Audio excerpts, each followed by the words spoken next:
Well, thank you, Camilla, for really an incredibly compelling introductory speech to this panel. I think we're pretty overwhelmed as a team just about the amount of support that we've had today. And I think if there are any doubters left in this room, I dare you to stand up now, because I don't think there can be anybody left who doesn't believe in what we're doing or what we're trying to achieve. So I'm really delighted to welcome you to the fifth panel of today, and delighted to welcome such an expert panel as well. And I'm going to thank you all and introduce you all in a moment. As you see, from the slide above me, we're going to focus specifically on the progress that we've been making on the Energy Efficient Mortgages Initiative, some of the challenges we've been facing, some of the opportunities, and potentially what the next steps might actually look like. As Luca said earlier on, this meeting is actually quite an important one, and a milestone as such, because it marks the formal end of one of the EU-funded projects that we've been managing, and this is EMAP, which was to design and deliver the Energy Efficient Mortgage Product Framework. Of course, our work will continue beyond the end of this month, but nevertheless, I think it's just worth taking stock just for a minute or two on what we've managed to achieve in the last couple of years. Now, we've been discussing this within our Secretariat for about 4 years now. The EU-funded project has been running for 2, and in that time we've really made some amazing progress, I think, and particularly in the last 12 months we've seen the launch of the pilot phase that you've heard a lot about today, with 45 lending institutions and counting, with 30 supporting institutions and 12 national, European and international organizations supporting us. We've seen the agreement on a definition of an energy efficient mortgage in November last year, which will serve as a benchmark for existing green mortgage products and future energy efficient or green mortgage products, and which will, in the slightly longer term, serve as a benchmark for, or the basis for, an energy efficient mortgage label, inspired by the cover bond label. And finally, we have, in the last months, established national hubs to take forward the learning and the analysis that we've been doing at a European level, and start to discuss implementation activities. And we'll hear from those national hubs in just a moment. So an amazing amount of progress, I think you'll all agree. That brings me now to the purpose of the panel. As I said, the idea really is to look at the progress we've made so far, the challenges, the opportunities, and what the future holds. And I'll start with Diana in a moment, who I'll ask to help me paint a little bit the regulatory context. We've heard a lot about that today again, but I think it's worthwhile, just for the sake of this panel, contextualizing once again the initiative, and why the Energy Efficient Mortgages Initiative is so important, and what the institutions can actually do to help us to accelerate market development. Then we'll turn to the national hubs, and I'm delighted to welcome representatives of the Belgian, the German, the Italian and the UK hubs, and they will talk us through some of the progress they've been making, with a particular focus where relevant on product, data and strategic partnerships. So some of the obstacles to market development and some of the potential enablers. And last but not least, we will focus on data. We heard from Mario how important data is in this context. And so Daniele from CRIF will talk us through the links, firstly, between EMAP and EDAP, why the two are two halves of the same apple, some of the challenges of integrating sustainability considerations or energy performance in banks' decision-making processes, and finally, what the business case is for doing so. So it might be difficult, but we're convinced there is a business case. So without further ado, I think we are under time pressure and we've got quite a lot to get through, and I really want to do this justice. So Diana, perhaps I can start with you. Let me just contextualize, because we have heard so much support. We recently received a letter from the European Commission, we've mentioned it already today, signed by your Deputy Director General, Gerasimos Thomas, signed by Mario Nava. We heard from Mario earlier today, we heard from the Vice President Dombrovskis yesterday evening.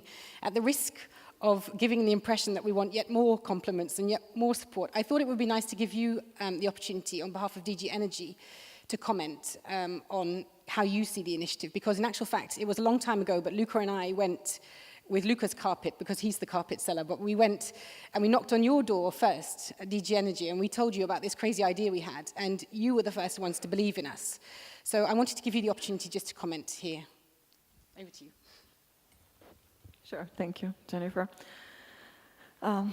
Yes, I was thinking to tell you a few words about what we are doing in the Commission in this direction and in this context, and which are the challenges that we identify, and then indeed how this initiative fits within this framework. And on our side, now coming from DG Energy, I will refer to the energy part, which might not be a very familiar topic for some of you. Our main objective here was to create an energy union based on clean energy.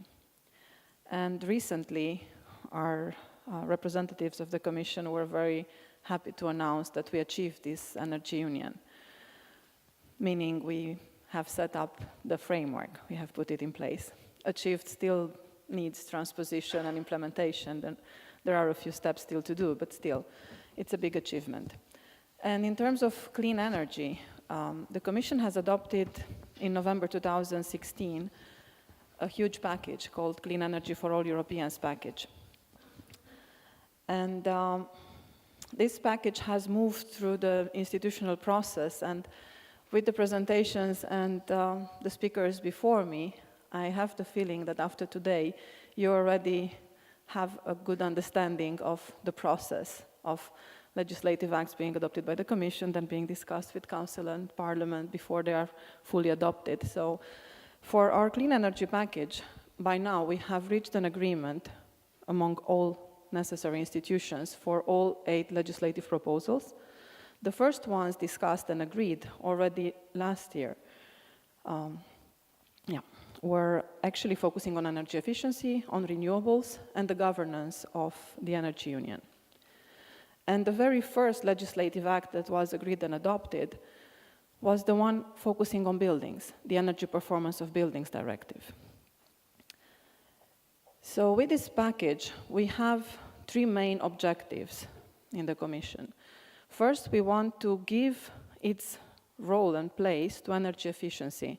And the Commission has adopted the principle of energy efficiency first, in the sense that when you need to match supply and demand for energy, you should not directly go and increase supply at the pace that the demand could increase, but try to focus on both sides and try to see what can reasonably be done on demand as well, because the energy consumption can be reduced. And I'm very happy that also Director Mario Nava was presenting these numbers for Europe, showing that actually we have less emissions as compared to our share of GDP. And we are very happy to see that over more than a decade, there is what we call a decoupling between the GDP and the energy consumption. And it's true that over the last 2-3 years, the energy consumption has been increasing, but no longer decreasing. But still, it's increasing at a much lower pace than the economic growth and the GDP, which is good. So that's our first objective, let's say, related to energy efficiency. The second objective is to make Europe a global leader in renewables. And the third objective is to make sure that the clean energy transition, the change of the energy system from the traditional one, the one that we have, to a clean energy one, will benefit everyone, will be a fair transition, and all citizens will be able to benefit from it, and not just a few categories of beneficiaries. Beyond these legislative proposals, that I will not mention all of them, there are other measures, what we call enabling measures. So basically through the legislative framework, we create a regulatory framework. We set up ambitions and targets. For 2030, we set up the level of ambition at achieving 32.5% energy efficiency, 32% renewables in the energy mix, and 40% reduction of CO2 emissions. But then, in order to achieve these targets, there are some obligations imposed. And beyond these obligations, we want to come also to support the people who are obliged to do something and provide the necessary tools for them. And this is where the enabling measures come in. And there, the most important enabling measure is probably the Smart Finance for Smart Buildings, which is focused on energy efficiency, mainly for buildings, but not only. Why buildings? Here we come at the challenge that we face. When we propose measures in the Commission, we need to identify the problems on the market that we want to tackle, that we consider need to be tackled. We need to show what we propose, and also evaluate the impact of our actions, kind of an impact assessment. And in this exercise, we realized that there is a huge investment gap between the investments that will normally happen if the current pace and just business as usual will continue, and the investments that we need to reach our targets for 2030. And that gap is close to 180 billion euro, and 3/4 of it, over 130 billion euro, is just for buildings, energy efficiency in buildings, which is huge. And as was mentioned before, we cannot rely just on public finance because it's so small that it would never lead to such investments, and we need to attract private finance as well. So that's why we have enabling measures focusing on financing and on buildings. Maybe I will just add a small thing from a personal point of view. Recently, I was looking at a movie a movie that was produced in 82, I think. Anyway, quite some while ago, more than 30 years ago. And the action was happening in 2019, which is nicely matching the moment where we are now. And of course, you have this vision of the people back in time about how the future would be, and you can compare it now with what we have. And beyond flying cars that we do not have yet, and things that maybe we have, what was really shocking was to see the town in which the action was taking place, Los Angeles and then other towns, and seeing that back then, more than 30 years ago, people imagined that by now, our cities will be completely rebuilt, completely new. And what happens in reality is that there's a huge gap. The renovation rate in Europe is at around 1%. That means we will renovate the building stock in about 100 years. It's way too slow. We need to accelerate that. And with this, I come to the third point. How is this initiative fitting in the context? It fits very well, and we are fully supporting you because basically it focuses on the part where the action is most needed, on the buildings. And indeed, it's backed up with full engagement from many financial institutions. And it relies on a huge network that is able to reach out to a very wide range of beneficiaries, to a very large part of economic actors and populations and citizens as well. And more than that, it's also coming with new products that can be advertised, that can actually make a difference in the way the citizens perceive investments and make decisions. Because this is another challenge we face. We quite often look at companies. We have our economic, financial analysis made, which is good. But then when we come to residential buildings, which are a very large part of the building stock, people do not invest in them for money. And as Camilla was saying, quite often people care more about their comfort, about other aspects. And maybe one mistake on our side and also on some market actors for a very long time was focusing strictly on economic assessment, payback period, showing how quickly someone could recover the investment, while a person investing in their home was never seeing that as an investment on which they expect a return. They expect other things. They expect comfort, they expect better air quality, they expect to make a good contribution to the planet and for the future of their kids. And this is where there can be a huge difference with new products. And indeed, this is a first step, a first initiative, at least at this scale for sure. But it's also a fact that it's not completely new. There are some tools, there are some products already existing. It's just without having a definition, without being able to tag some loans as aim for energy efficiency, they are somehow less visible. While if you have a definition, you can really show that these products actually contribute to these objectives and they qualify for a certain category. And I think that's really important. Thank you, Diana. I mean, I think the urgency and the importance of acting is entirely clear. And I think our role in trying to help and accelerate that movement is also clear. So that brings me now to the more operational level, and I wanted to turn now to our national hub representatives. Perhaps, and if I start first with Elisabeth, the Belgian hub was one of the first hubs I think that we supported the establishment of, with 8 Belgian banks, some of which are in the audience. You have taken it upon yourself very kindly to kind of take the lead and represent them.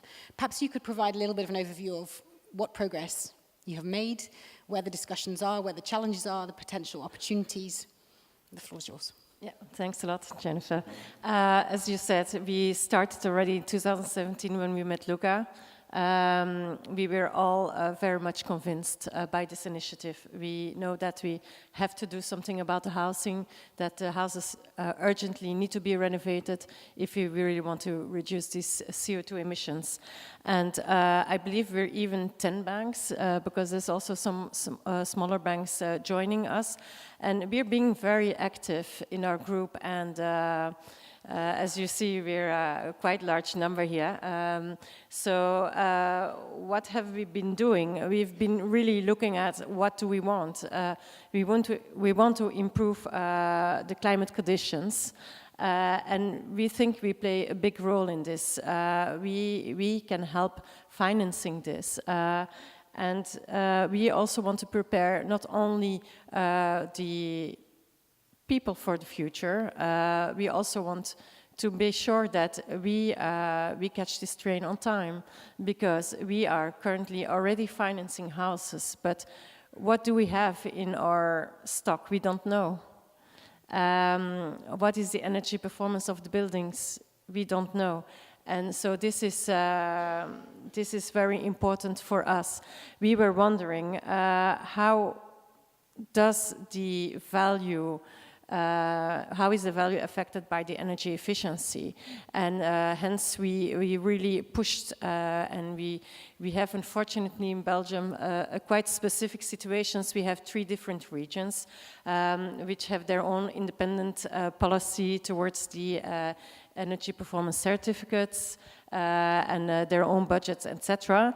But we spoke to the largest community, and we really convinced them to have a study conducted by the university in which they looked at the correlation between energy efficiency and the value of the houses. And there we see indeed that it reveals that there could be a difference of 11% already today. Everybody's speaking about climate, but when we look at the market, people still don't see the interest to do these renovations. But even in those situations, we already see this difference in value. And we want to be really, as soon as possible, be able to capture this type of information in our systems. So, and when Mario Navas spoke about it's crucial to have solid data, this is true. And this is also true for us. We need to protect the customers, we need to protect the climate, and we need to protect also our portfolio and be able to see what the status is. So we know already today, the Flemish region, they came up the beginning of 2019 with the EPC Plus, which means that now next to the certificate, you also see what on average it would cost to bring your house onto the norm. So people now, when they purchase a house, they know if they need to spend an additional 50K or 100K in order to reach the targets. We know there's also some other measures being taken in case you inherited a property and the EPC level is not sufficient in the future. You will be obliged to take 3 of 6 energy performance measures in order to improve that. So we know that this will affect the value more and more. So we really believe in this. We want to push on that. And on a national level, we've a lot been talking to politicians and to different stakeholders. We really made a broad list, and we want to make a uniform EPC to start with in order to be able to compare apples with apples. And we also look at the client. How can we subsidize or have this EPC subsidized when you look at a normal consumer? Why should he go for an energy efficient mortgage if he has to pay extra costs? So this is really an important point. And in order to be able to do this conveniently, we are all pushing towards digitalization. We really see a great need to have an EPC database, and we're challenging a lot the local governments to make their EPC database public. We need an identical identification key, which can be used to link this data and to link it to our databases, so that we can have a view, and which can also be updated, because you're not necessarily aware that somebody did some renovations, improved their EPC, but however, it will affect the value of the properties we have in portfolio. So all these things are very crucial, very important, and we really believe in the European initiative, because it's also a way for us to get uniform rules, uniform guidelines, and to really create even more and push more the sense of urgency to have everything in place. So we are further working everything, all the patrimonium documentation is getting digitalized in Belgium. So we are working on that. These are mid-long-term projects, but it's all ongoing. We now have elections, so we really hope to be able to use that to make things happen and to push things forward. I mean, I think the point you make about EPC data is a very important one, and one that we hear a lot in all different markets. And maybe that's something that, Diana, you might comment on later on, perhaps in more detail, because I'm sure it's a consideration or a preoccupation that you have as well. But maybe I can move on to the German hub, Wolfgang. I don't know if perhaps you can just take us through some of the progress that you have been making, because, again, a little bit like the Belgian hub, the German hub was also one of the early hubs. You have some first movers also in the market who are present here today. So could you take us through your progress, the kind of discussions you're having, the barriers you might see, or the concerns, the challenges? Yes, indeed. I'll try to provide you with a snapshot of our initiative, and I would like to highlight basically three issues in that context. First of all, the UDP is trying to coordinate the national hub. We started working late last year, and we decided to have a small group, a narrow group, which is basically the pilot banks. We are still among us, the pilot banks. I think almost all of our members are committed to contribute to this new agenda, to the sustainable finance agenda, although we are aware that mortgage lenders are transmission services. They are not real money investors, and those 180 billion euros per year will certainly not come from banks, or not essentially from us. So we are transmission services, and we are trying to organize our business accordingly. We are at a crucial moment indeed, because we are going to break down a European definition which is quite aggregate, not very precise, for good reasons, into national markets, and to set up a product, a green mortgage, which must fly. It must be competitive. It must be accepted by customers. And that is the challenge. And the longer we discuss, the longer the list of open questions become. And this is why we decided to stay among us in the first place. But indeed, the list of open questions is very long, because we are aware that breaking down an aggregate European definition into a national level, or into a national product, is not as easy as you cannot put all real estate types into one bucket. We have different regimes at national level regarding a new build, where we apply European regulation and we have a national decree transposing it. It is pretty much a bit different from the existing building stock, where the definition is not the same, and renovation is another area where we probably cannot copy one by one definitions. So just to give you an example, primary energy is applicable for new build. It is not necessarily applicable for existing stock, where we work with EPCs, which is energy consumption or energy demand. So it's tricky. It is not not easy, and this is why the discussion is longer than expected. On the other side, we have a market, a small one, but there is a market, and mortgage lenders already provide green mortgages on the basis of their specific criteria. It's bank specific, and I was very happy to hear from Mario Nava that at the very end, the taxonomy is supposed to be a flexible framework, not a binding one. That is crucial because in order to avoid that our national efforts we are just undertaking would enter into conflict with what is done at taxonomy level. So for us it's important, and it is also important that we are allowed to use the existing tools, which is EPC, it's EPC based, it's energy consumption based, and that we do not reinvent the wheel, which will neutralize all the existing efforts in the market. So that is the first a message I want to convey. The second one is the funding.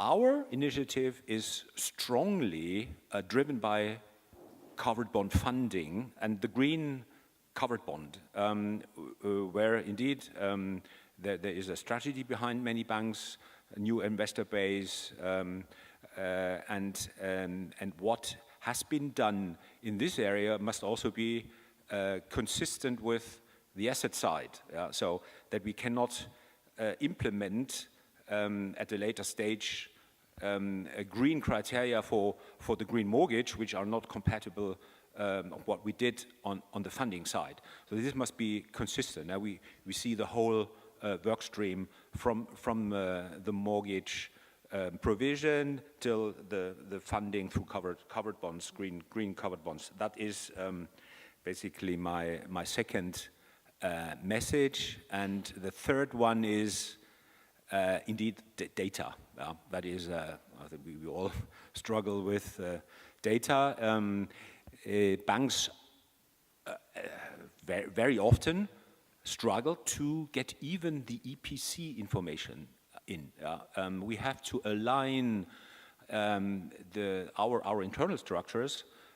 We have to educate consumers and owners to provide us with the data, and that is a very modest step. Over the longer run, we probably need partnerships. That is what we think would add value. Partnerships to tackle the data problem. It's data reliability, it is data sources, it is centralization of data. And I don't think we can copy some data templates from EBA or ESMA or supervisory templates just to satisfy our needs. I don't think these kind of data are suitable for our needs, but there's a problem. Data must be comparable, ideally centralized, and I think it might be through partnerships we can deal with that. And the very last aspect for us, obviously, is prudential treatment, where we need to have incentives for banks and for consumers or owners. Many banks, for the moment, apparently across Europe, offer incentive to owners through low interest rates, but they bill the banks pay the bill. Ideally, we have a prudential regime which is appropriate to what we discussed, lower PDs, LGDs, but everything is correlated. And to get this in place in a foreseeable future is exactly what the challenge is, and we are committed. It's a huge action plan we have on the table, but we must succeed at the very end. And the first discussions were promising, but it takes probably a bit longer than expected. I'm glad you mentioned partnerships, actually, because in fact we'll talk a little bit about it in a moment. I think Stephanie will talk about it, because in fact we were supposed to be joined today by Marko Marijevic from E.ON, but unfortunately he wasn't able to join us at the last moment. But he was keen to share some points about partnerships, because in actual fact he suggests that, for example, partnering with utilities can help with that data management, so they can help consumers to provide data to banks. They can also help to centralize that. So I have a list here of points which we don't have time to share now, but he says, for example, that through partnering, E.ON, for example, can support borrowers in effortlessly sharing their energy performance data and reports to the lender, and that partnerships also deliver the ability to support measurement and monitoring of ongoing savings and quality assurance. So I think there really is something in the idea of partnerships. And Stephanie, perhaps I can come to you in that respect. BNP Paribas UK and E.ON have signed a strategic partnership to take forward an energy efficient loan product. Perhaps you might want to comment on that. Also, you perhaps have the unenviable task of leading the UK market hub together with Ian, who's in the audience. I know that there's a word beginning with B that is kind of creating a lot of white noise and distracting everybody from what is really important, which is this agenda. So perhaps you could also comment on that and really what the discussions have been on in the UK. I mean, I think one of the things I've taken away from this whole discussion is that a lot of the challenges are exactly the same. We don't need to rehearse them. But just to give you an idea of some of them, I took away two comments from this morning. And the one was the woman there whose name I'm afraid I've forgotten, who was saying, you know, you can show an individual borrower that they get 50,000 extra value on their house.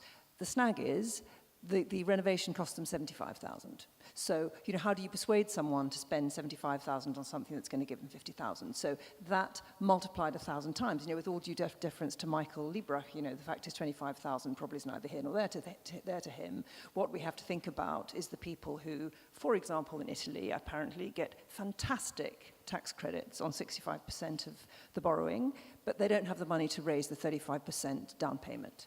So, you know, all these things, if you can imagine, multiplied over and over and over again, gives you a sense of the scale of the challenge. Now, in the UK, we're slightly unusual in this sector, A, because of the B word, which we're not going to talk about, but secondly, because BNP Paribas in the UK isn't actually a mortgage lender. So one of the things we are doing is we're partnering through the private finance initiative to undertake loans which will have energy efficiency characteristics. And I think the reason this is so important is because if you are a utility whose business model is highly challenged by a change to renewable energy, which we all know about, you know, particularly in Germany, you know, some of these services and products that you can provide will effectively subsidize some of the activities you're engaged in. So I think that's hugely exciting because, you know, this gap, this funding gap has got to be paid by somebody, and having a commercial entity that's going to make money from renovation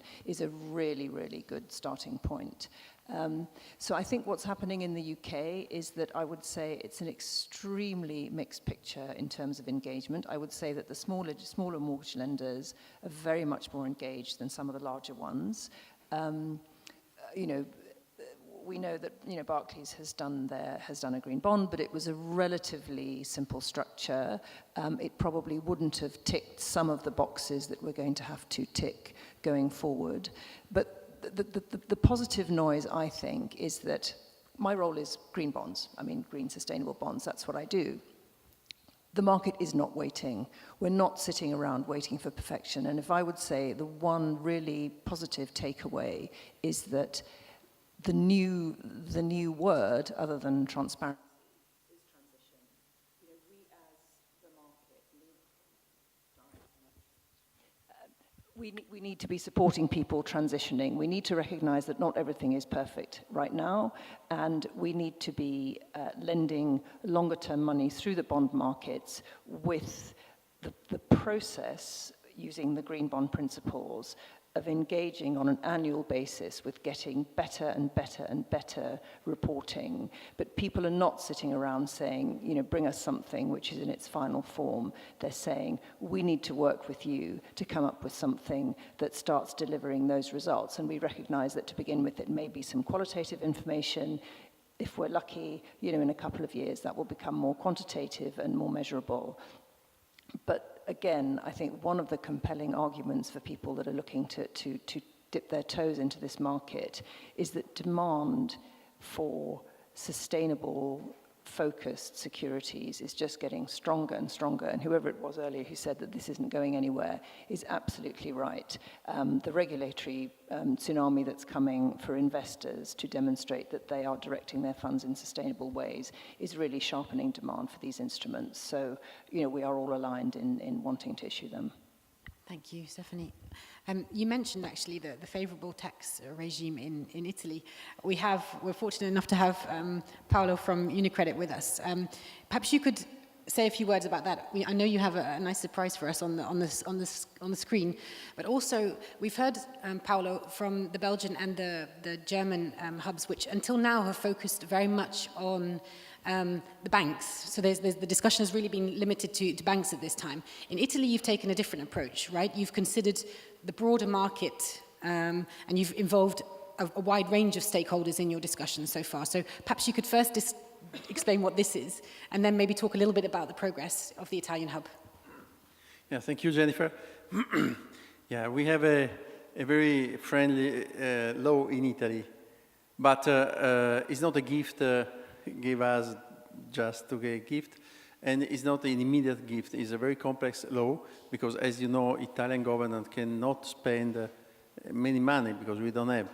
And so they gave the 70% of the cost of requalification or 85% for the anti-seismic, but in 10 or 5 years under the form of tax credit.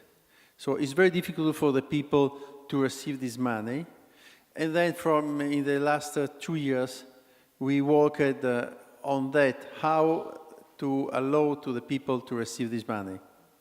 So we create in Italy a very complex system. I don't want to explain here, but it was not easy. But as Luca says, it's not only to solve one point that we solve every point. In the last 2 years, we worked with, and we are working with construction companies, with insurance companies, with technical, with people, with engineers, with a lot of people, with the Riga, CRIF, a lot of people that give this contribution. And at the end of the day, we arrive to have, as a country, the awareness that we need to make a renovation of the building. This is a picture, the real pictures in Milan. It was my house, but I sent that, so it's not a conflict of interest. And this house needed a lot of jobs. So I say this example because it's significant. People didn't want to make a renovation, requalification, energy requalification because it was too expensive to make a lot of works. Now, the system is not my bank. I'm very happy to say that because I don't want to make publicity to my bank. Another bank financing this kind of job, and from here to here. It's the same house. There are new trees, but it's not for the requalification, but just only for the house. You see, is the same one. 1, 2. So, how was possible that kind of job? In this case, the house need around 30-35% less of energy to have the same result than before. First of all. Second, there was the class, energetic class G as Geneva, now is energetic class C as Canada. So they make a lot of, they made the roof, the isolation, and we changed the machine that produce energy for the building.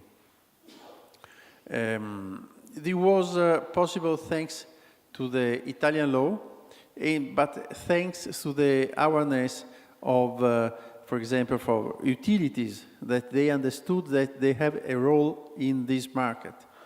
Then the banks, another bank prepare some loans for the condominium that allow to arrive at that. People that understood that it's better to spend to make a house that will be more comfortable and to use the law, the existing law. People say, but what's happened without the fiscal credit? Maybe we don't have this house, but the previous you saw. But the second question is, yes, but it's very easy to pay in this way, that the state pay something and you pay the 40, 35, 40%. It's very easy to, but yes, could be, I don't have the total cost of this law. I had to make a study with the university to prove that, yes, there is a cost maybe, but I think that is lower than the cost in which we don't make anything.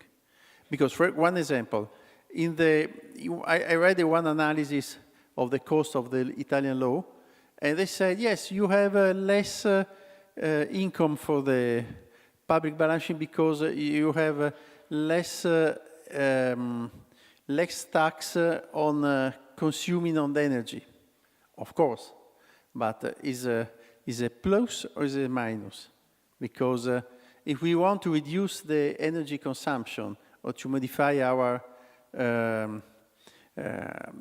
life, of course, we have less tax. But on the other side, we have a reducing of PM10 or any kind of pollution. Okay, we save money from the hospitals, from the welfare case. So at the end of the day, I show this example because this is a little result of the market hub job in Italy.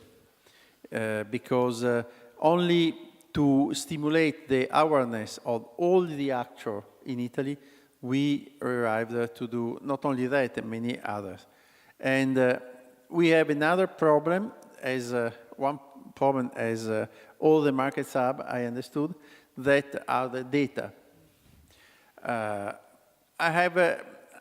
could tell you a lot of things, but we have our friend Daniele that represents CRIF, and a colleague of Daniele, our friend Gianluca Natalini, coordinate the group of many people, very good people that work on the data side, and I'm very happy to give the honor to speak about the EDAP and the data to Daniele. Thank you, Paolo. Yeah, Daniele, it's all about data, we've heard now. And so you're the person who's going to tell us more about that. Mario Nava explained the importance of data. We obviously understood the importance of data very early on. We have EDAP, the second EU-funded project, of which you're a member. Yes. Can you take us through it very briefly, what EDAP is, what the challenges are for banks, and what the business case is? Because we know that it's difficult to ask our banks to collect additional information, to report additional information. How are they going to do that?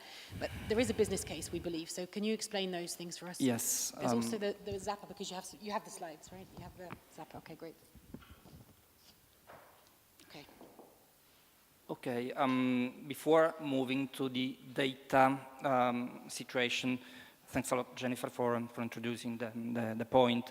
EDAP is, let's say, kind of continuation of EMAP in a way. With the EMAP, as explained by Luca, the rules for the definition of what is green, were defined.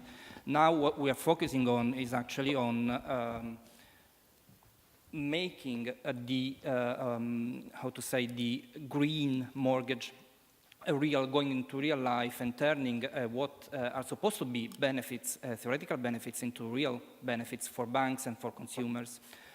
I'm quite interested in this because I myself am looking for a house to buy, and I really look forward to the new products that banks will be able to introduce.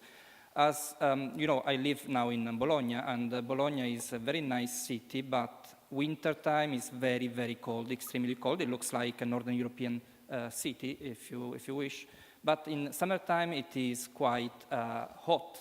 So it looks again like being in, very Southern European and humid countries. So basically, heating and cooling systems are always on in a city like Bologna, and that has a cost.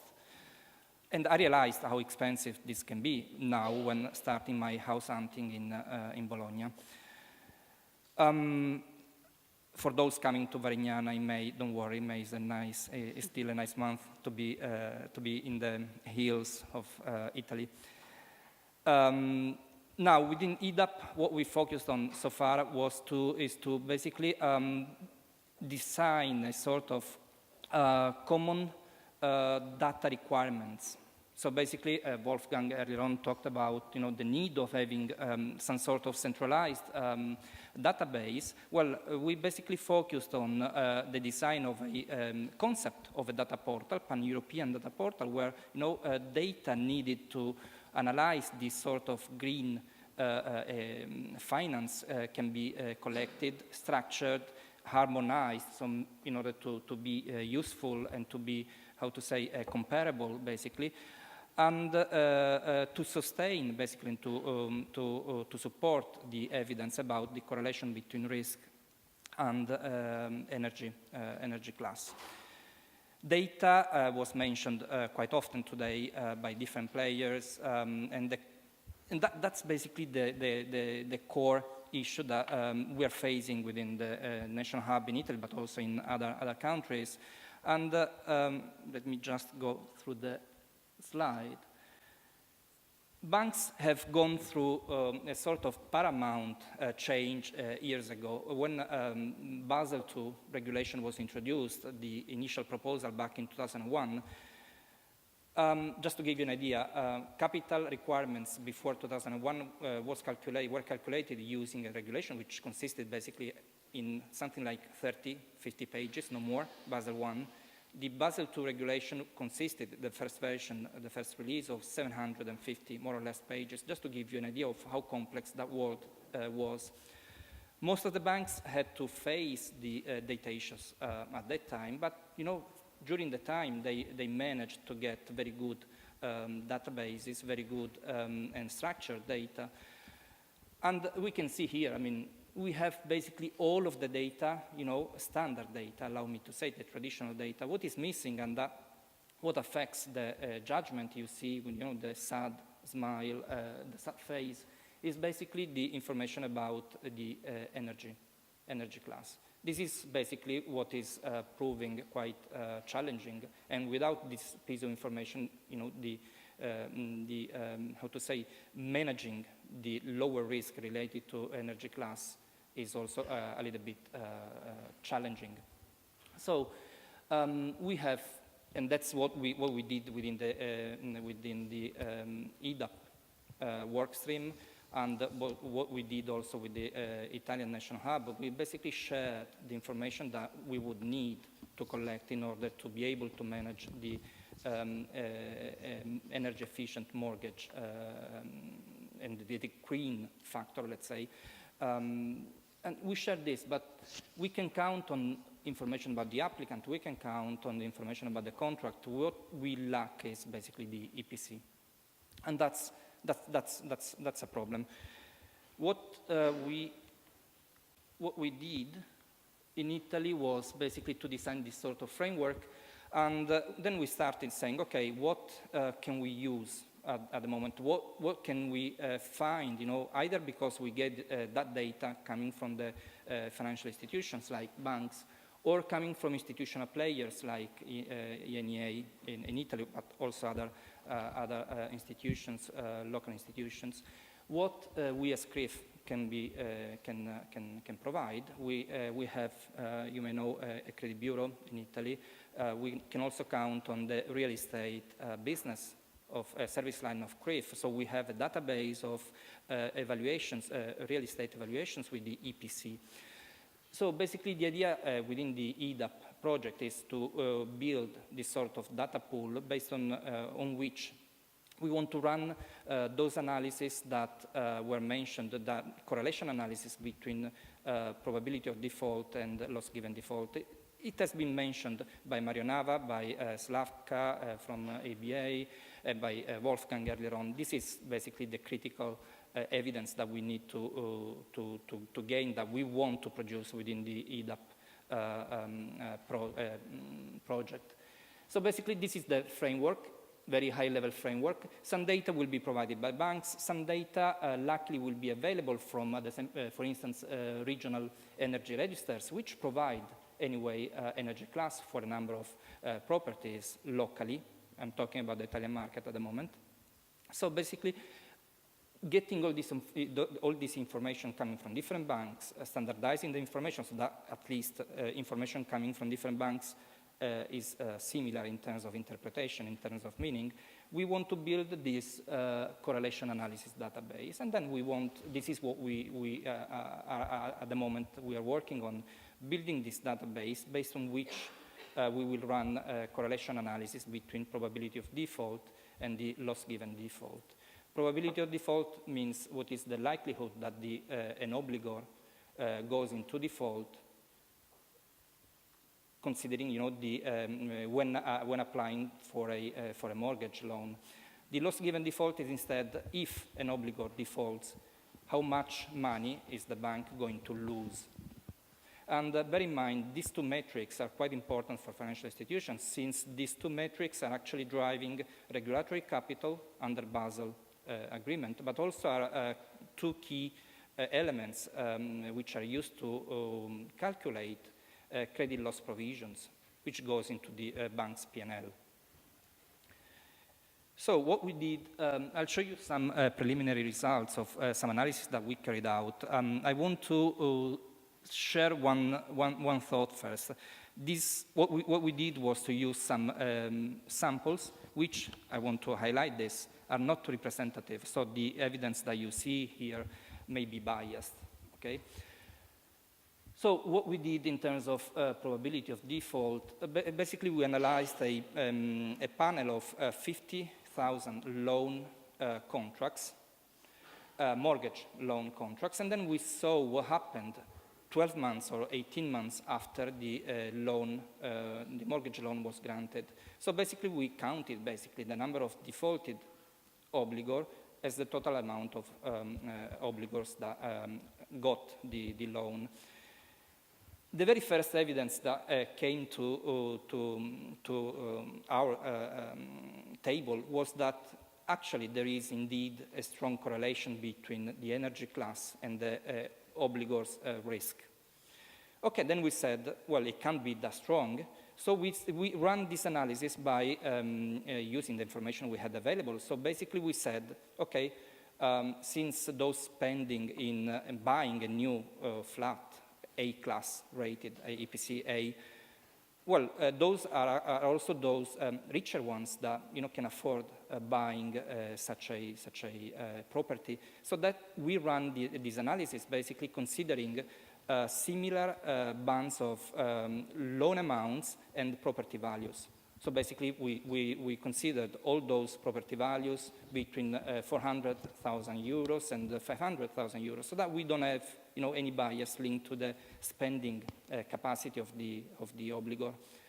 Then we also did applied another filter, so that we wanted to see also the loan amount value, because if I buy a flat, you know, whose value is 500,000 and I pay in advance 400,000 euros, so I get, you know, 20% loan to value, well, that's also going to affect my risk positively, of course. So then what we did, we also added another dimension, which was the loan-to-value class. So basically, the analysis that we ran were focusing on similar asset values, bonds, and similar loan-to-value classes, so that at least some risk discriminators were taken into account, because we wanted to get homogeneous pools from these viewpoints.